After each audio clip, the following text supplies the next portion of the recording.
Welcome to In Focus with Eden Lane. Frequent theatergoers and those for whom it's a special occasion often turn to reviews to help decide what to attend. Tonight we meet the charming man behind the reviews at the Denver Post, John Moore.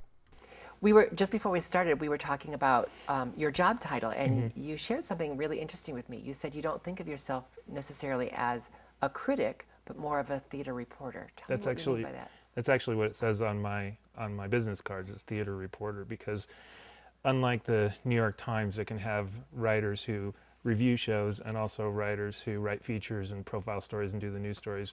In a market like Denver, you're lucky if you have one person working for a paper who's committed to theater all the time, but you have to do a little bit of everything.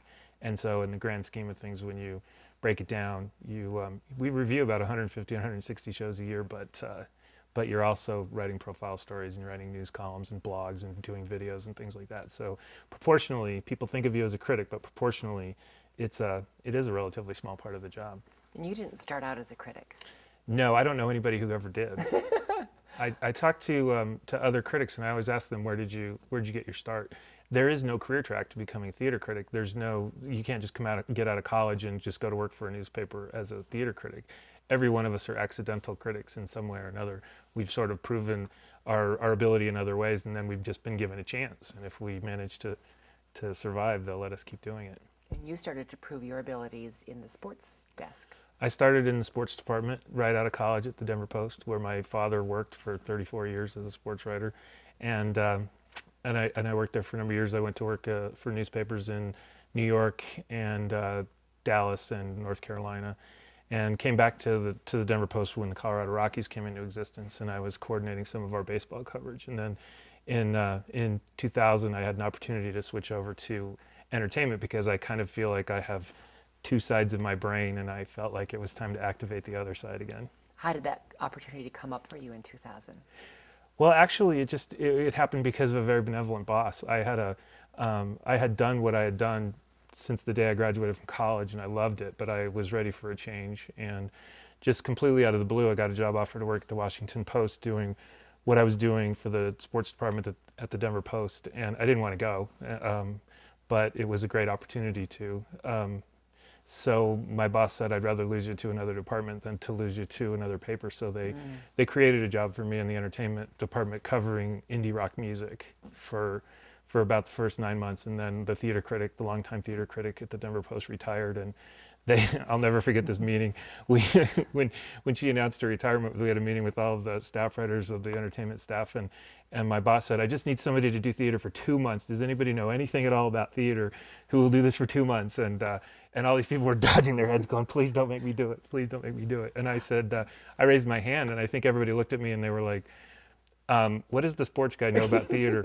But don't ask. Just if he raised his hand, let him do it. He volunteered. But they didn't know that. I mean, my entire life, I've been somebody who's loved theater and have attended theater, and all the way through college, I performed in it, and I wrote some plays and I directed, and I was sort of involved in the theater community myself. I sort of played on the sports thing just to make people sympathize with me for a while. Why do you think all the other staff writers in that department were so afraid of taking on that post? Well, that's a great question. I'm not really sure, except that I think it's a niche discipline. I think if it's part of your world, you're comfortable with it. I think there's a very specific audience that attends theater, and I think those who do are very comfortable in that area, but I think a lot of people never even expose themselves to theater, and they find it very intimidating. You mentioned you review over 150 productions a year? Yeah, for 10 years now. I realize how deep and rich the creative community is in Colorado, but I think you hit it right on target. So many people don't know what's here. But your role is to help educate the people who are interested or might be interested. Right. What is that like for you? How do you reach out to your audience? Yeah. How do you think of your audience? Well, I'm consistently in somewhat of an adversarial role with the theater community, which is necessary but sad at the same time, because I think of myself as one of the great advocates for Colorado theater that we have, just by the commitment that I've had to the job and the volume of work that we do.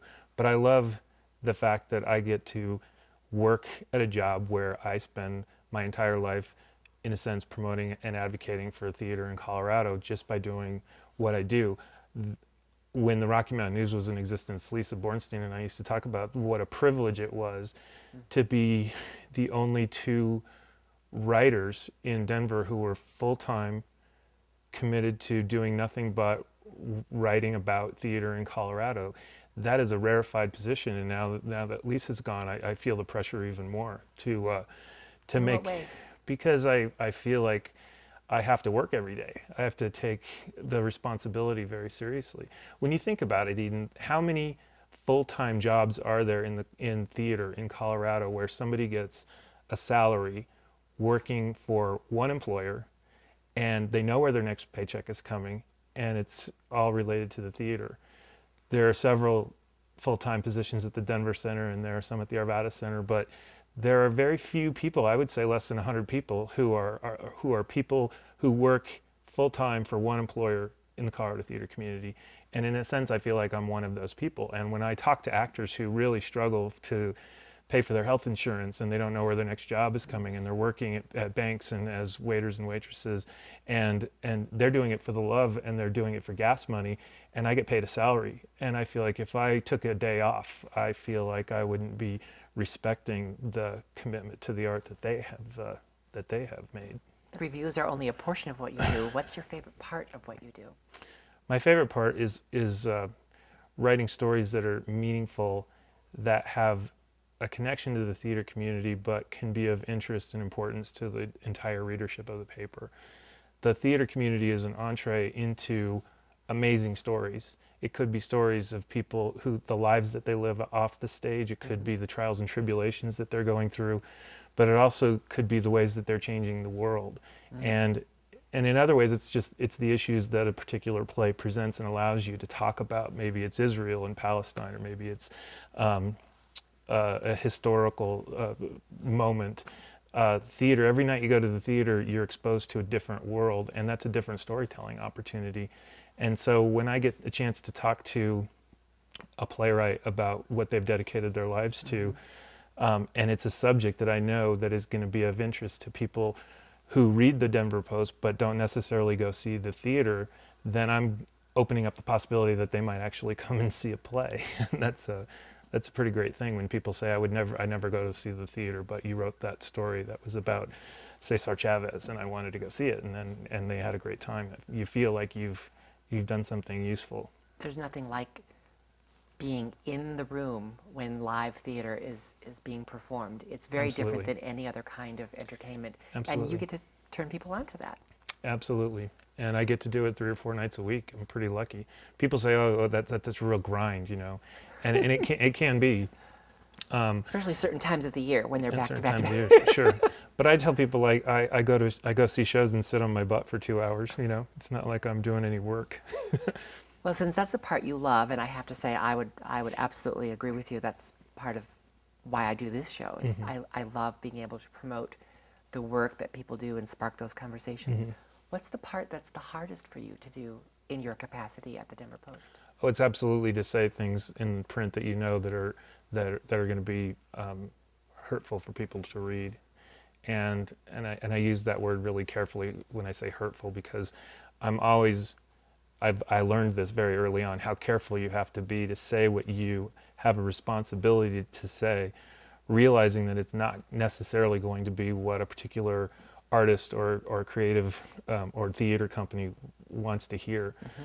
But that is part of the adversarial role of the theater critic in the whole process. It's an important part of the process as well, somebody who's going to be holding you to a higher standard. In that way, aren't you somewhat of an advocate as well as an adversary? Well, I hope so. But what a lot of people don't understand is that when a theater critic, who that person, well, let me see if I can say this better way. A theater critic answers to his readers first, and to the artistic community second. The newspaper industry, everybody knows what it's like to be in the newspaper industry these days. It's actually a really exciting time to be in the newspaper with all of our multimedia developments and things like that. But everybody knows what's happening with the economy, and revenue is down, and at this time, it's more important than ever that we be responsible to the people who subscribe to the Denver Post. And it's always really difficult when you write a review and maybe it's not what a theater company was hoping for, and somebody will call you up and they will just say that really is disappointing to me. And it's hard to have those conversations. I love to have them because I hope it starts a dialogue.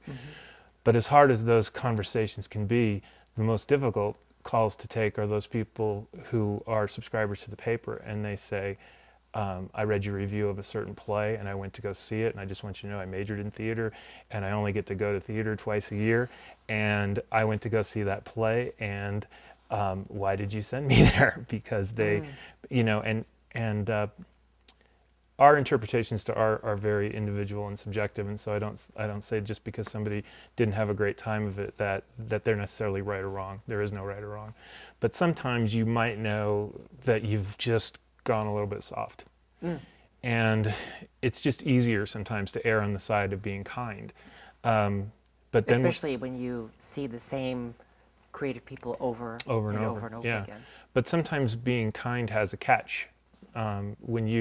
When you go easy on someone and you know that it's going to be easier to run into that person at Safeway because you did, and you feel like you did the right thing, your mom's going to be proud of you. But at the same time, when somebody says, listen, I love the theater and my wife and I have small children and we only get to go see theater once or twice a year and the tickets are $60 a piece, and we went to go see this play and it was really disappointing for very specific reasons, and then we read your review and none of that was in there. We wouldn't have gone to see the show if you had done your job. And when I get those calls, I take those very seriously, and it reminds me that my job in here is not specifically to just advocate for every production that comes along and just find something positive to say about it, because you're not doing the theater company or the audience any good if you soft pedal. Because if somebody comes here based on your recommendation and then they have a lousy time, they're not coming back.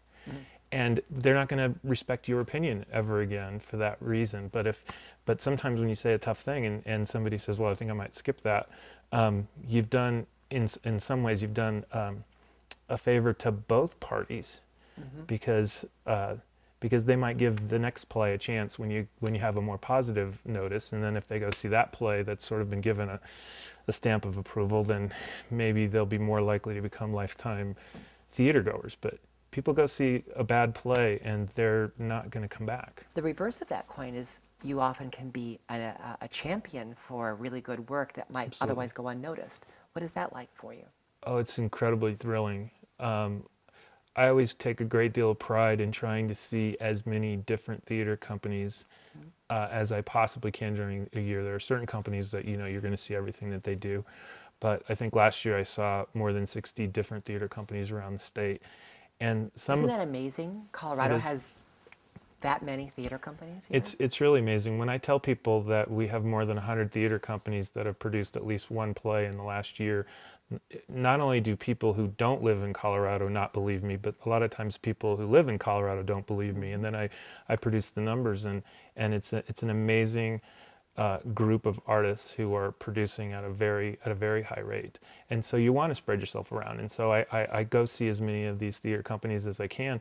And sure, once in a while you're going to go a little bit off the beaten path and you're going to see something that nobody else is going to see. And when that rare time happens, when you get to just be able to say, hey, there's stuff going on in Dillon, Colorado right now that you may or may not be aware of, and it's something special.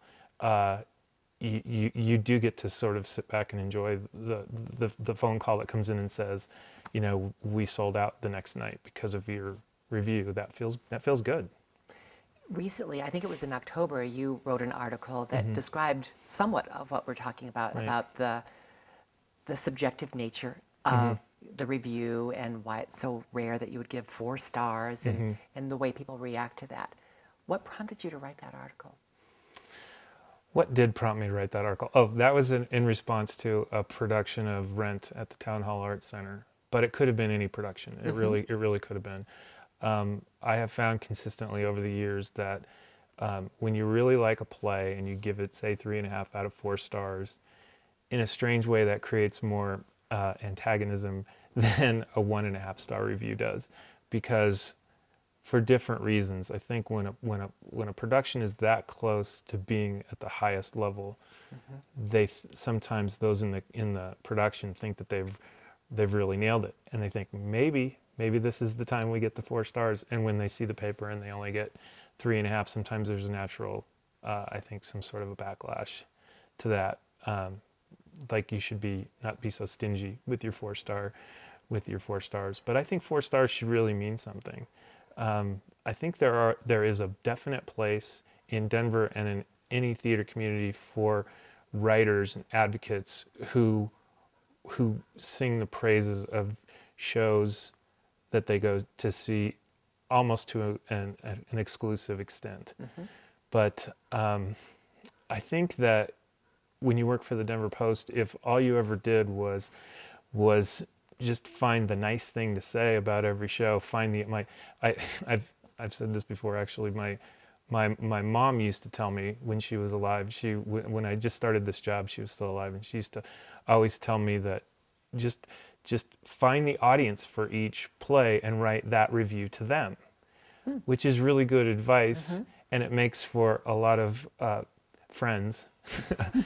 But it says more about what kind of person my mom was than it does about theater criticism, because really if you didn't show a variety in your tastes, and if you didn't use the 4-star scale and sometimes use a 1 star and sometimes use a 4 star, people wouldn't know what value to really give 3.5 stars. If everything's getting 3.5 stars, it stops meaning something after a while. And so Roger Ebert used to say that he loved the fact that he did it long enough so that readers knew what he liked and what he didn't like, and they got to know the fact that he, if he loved or hated Sandra Bullock, you knew that about the writer, and you took that into account when you decided how much stock to put in that person's review.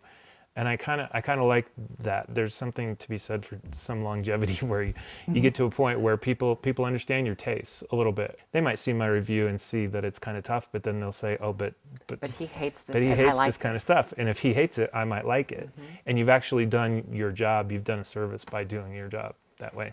It's funny that you said that the advice your mom gave you was less applicable to being a theater reviewer, but in some ways, I think maybe you filter that through without realizing it, in that some reviewers are snarky for sport. Absolutely. And I've never seen you write in a way that's snarky. And you've talked about your sense of your empathy for the people, the creative people, whom are the target of your work. Well, I'll tell you a story. This is a hard-earned lesson.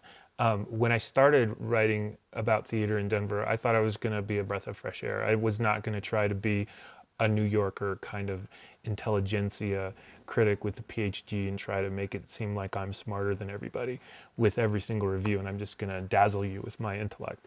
I thought, I come from a sports background, and I know what makes readers like to read sports writing. It's lively, it's not presumptuous, and it's colorful.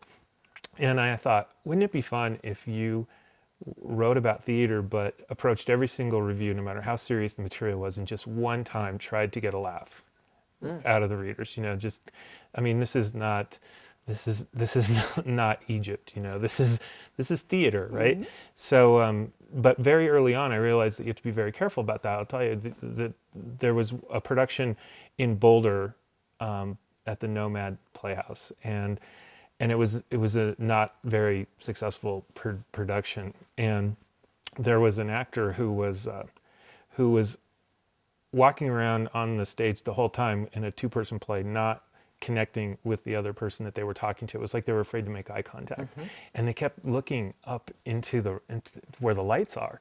And it got to be very distracting. And at some point I just sat there and I thought, what is she looking at? Because she's not looking at this person, and her arms were going out like this. And I just got this really snarky sort of like idea in my head that it sort of looked like she was like this for the whole play. And it looked like she was waiting for somebody to toss down the baby from the burning building, And I thought, well, that's kind of funny. And this was one of my very earliest reviews, and I thought that I put that in the review, and I thought that was kind of funny. And somebody called me up and just said, can you imagine what it would be like to be that actor, to pick up the Denver Post and read that line and even though you meant to be funny, but do you think they're ever going to want to walk out on a stage again? And I thought, well, if people know my sense of humor, they know that I was just being silly.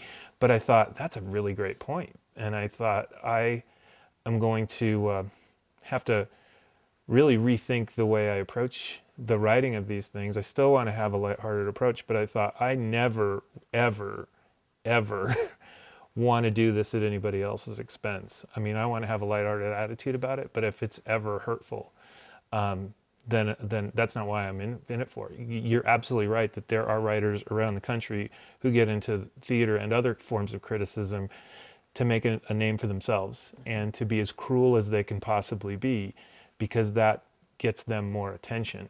And I think most of us are much more comfortable in the shadows, and I know I certainly am. And so now every single time when I finish writing a review, especially one that I know that is going to be disappointing for a company to see, what I do is I file it. Then I get up and I walk around the office a little bit. I go get a drink of water. I go say hello to some people, whatever. And then I just sort of sit down at the computer again and I open up the file again and I say, okay, now I'm going to read it as if I'm the director, or as if I'm one of the actors in the play. And I'm going to read it again, and I'm going to try to guess what questions they're going to have. Am I explaining myself right? Am I saying anything that's going to be misinterpreted or be read as hurtful? And if I'm saying something that's meant to get a laugh, is it going to get a laugh, or is it going to hurt someone? And there are plenty of times when I get to that point, I'm like, oh, that's not going to read right, so I'll rewrite it. And I'm trying to be mindful at all times about that, so that you are still responsible to the readers and you still say what you have to say, but never be hurtful. That sounds like it's a really sort of sensitive way to approach what you're doing. I don't think many people would realize that it takes that kind of sensitivity to do your job. Well, I hope so. I mean, I toss and turn when I file a review. It doesn't show up in the paper for a couple of days, and if it's less than 2 stars, then you know that that's really going to be disappointing to people. And not just emotionally, but economically. Yeah. You have to be mindful of the power of the press, absolutely. And I stew on it. I toss and I turn, but when I wake up, if I say to myself, but it's a 1.5 star play. So is the reverse true, that when you're going to give one of the rare 4 stars, are you just giddy and hard to contain it? Yeah. Out of those 160 plays I saw last year, we only gave 3 4 stars, and that has to hold up over time. You have to really imagine not only what reservations you might be overlooking in any given moment in your sort of giddiness about being able to champion this play. That's when you start to think about what other people might say. There's no one that's more critical than other actors and directors. They're far more critical than critics are, I guarantee you. Especially when you're writing something. They just don't put it in writing for everyone to see. Yeah, they send me the emails, and they say, why were you so nice to this play? The lighting was wrong, the casting was wrong, this was wrong. And I'm like, wow, I didn't have any of those problems. But the people who are actually in life I think are much more likely to pick up on things that you might not even notice and say, how can you give 4 stars to that play? It didn't really deserve it. And by the end of the day, you really want to make sure that the shows that you give 4 stars to are going to hold up, and that for that reason there's no quota, but you don't want there to be 20 shows at the end of the year that 20 shows at the end of the year that get 4 stars, because if so, we do our end of the year awards and called the Ovation Awards for the Denver Post, and you think about it, and it's like if you had all these 4-star reviews, you might not even be able to nominate them all, and that wouldn't have any credibility really. Yeah.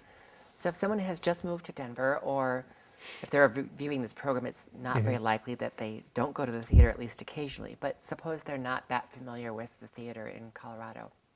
What would be your advice, or how would you describe theater in Colorado? I think theater in Colorado is incredibly exciting and varied. I think people are in for a surprise when they find out just how much theater there is in town, and a tremendous variety of it, from the Denver Center all the way down to some very professional community theaters in town. And when we talked earlier about there being 100 theater companies in the state, there's something for everyone. Where I wish that we could expand the dimension of theater in Colorado is that we there are certain types of theater that we don't offer enough of. For years, we championed the Shadow Theater Company as the only black theater company in town. We champion to this day Su Teatro as the only brown theater company in town. For 35 years, we had Theater Group, which was the only gay theater company in town. And out of those, Su Teatro is the only one that's currently functional. And you can't call yourself a true metropolitan theater community at the level of Chicago or Seattle or New York if you don't have more diversified theater. We have a lot of theater companies that tend to do a lot of the same kind of playwrights, and that's good because that represents the bulk of what this community wants and will support. But at the same time, I believe in a theater community that sort of sets the agenda for the audience to follow, because they can't know what's not out there.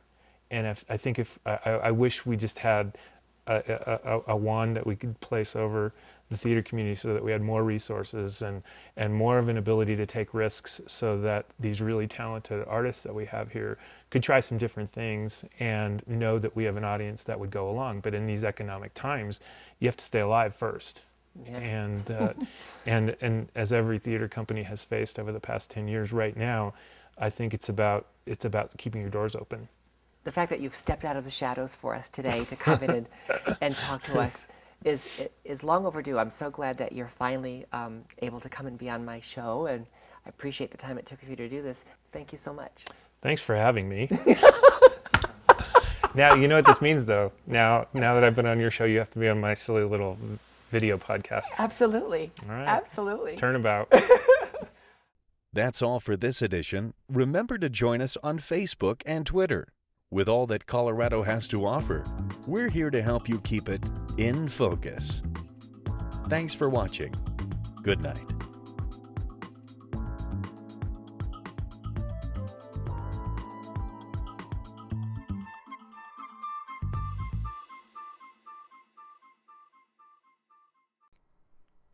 Snugglebug.